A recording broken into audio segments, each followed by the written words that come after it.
I'm Sarah. As you heard, my husband Jason and I have been members here for over 13 years. We have 3 boys, Zach, who's 12, Lucas, who's 10, and Josh, who will be 5 on Friday.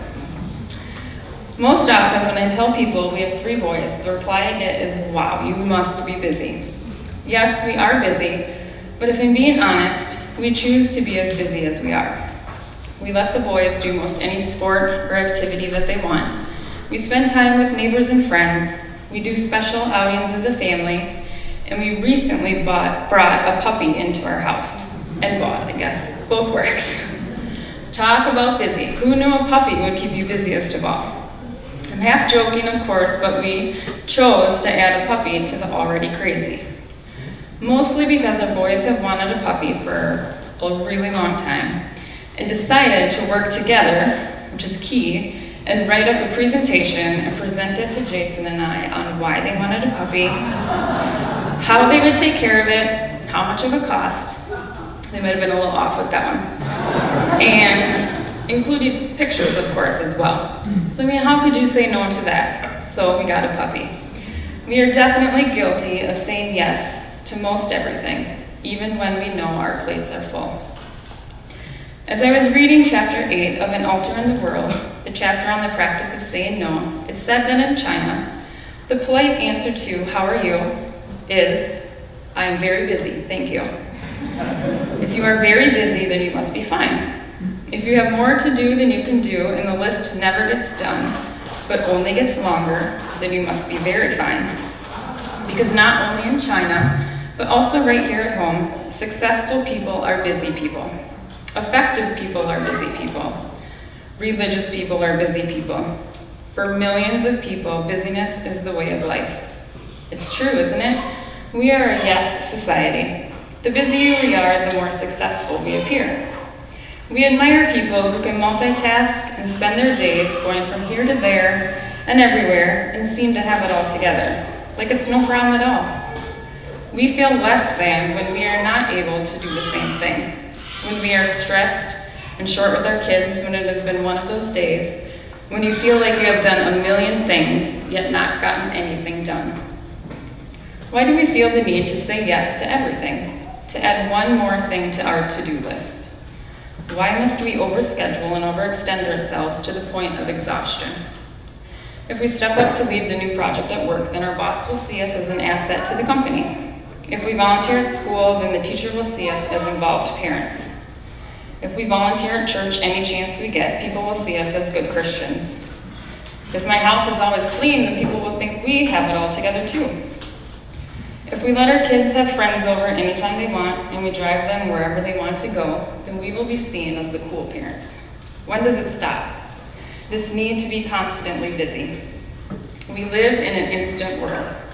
Everything is at our fingertips, and when we have to wait for our Google search or our app to load, and it's taking longer than 3 seconds, we get frustrated. We can't even spend 3 seconds waiting, doing nothing without getting frustrated.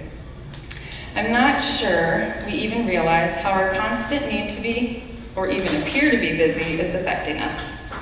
For most of us, the extra busyness is on top of our already stressful lives.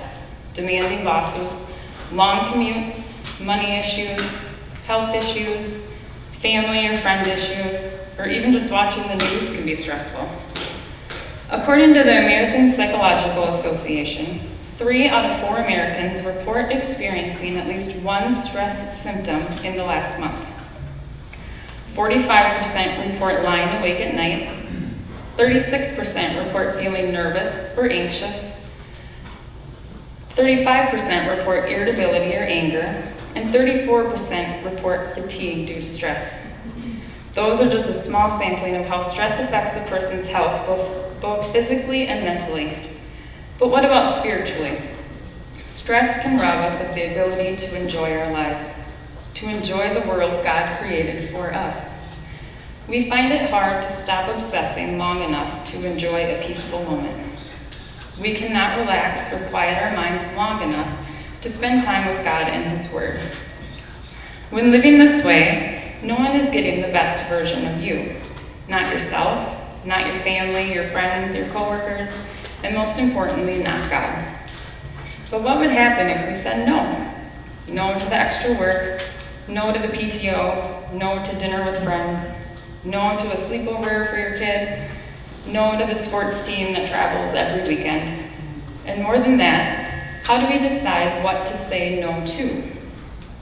Philippians chapter 1, verses 9 through 10 says, "And this is my prayer, that your love may abound more and more in knowledge and depth of insight, so that you may be able to discern what is best and may be pure and blameless for the day of Christ."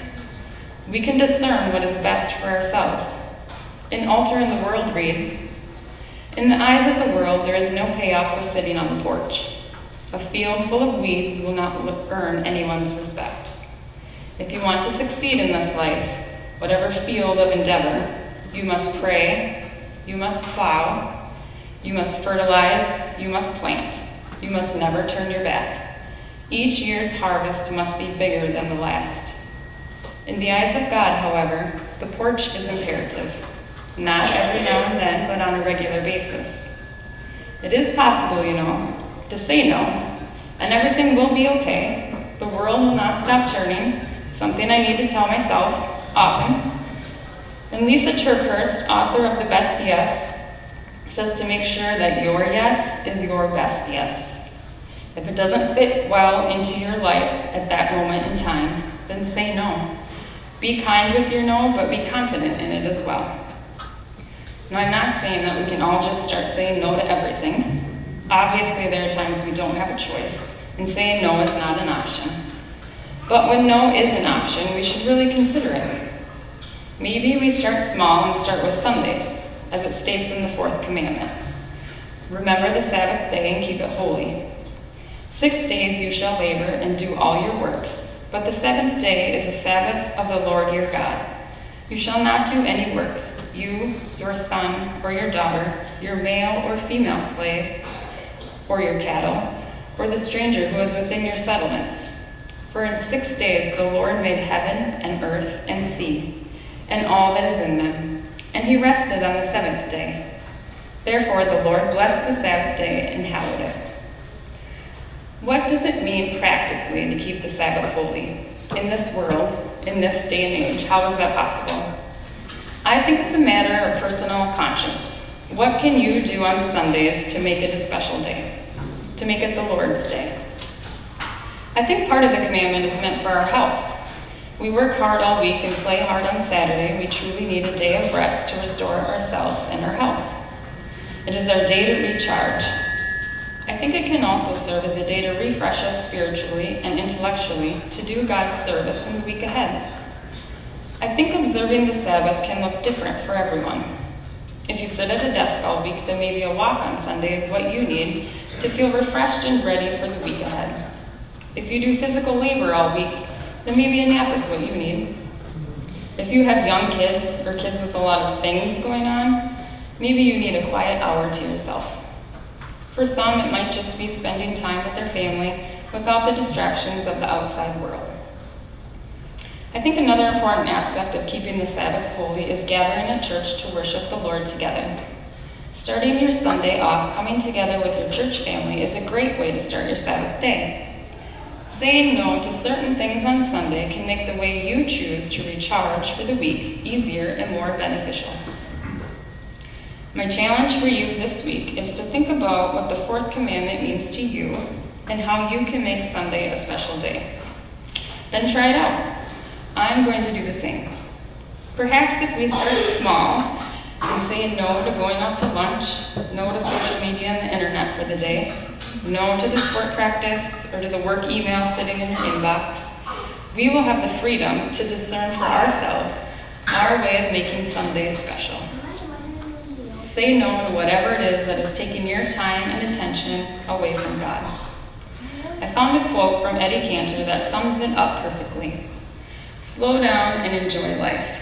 It's not only the scenery you miss by going too fast, you also miss the sense of where you are going and why. So, what can you say no to today?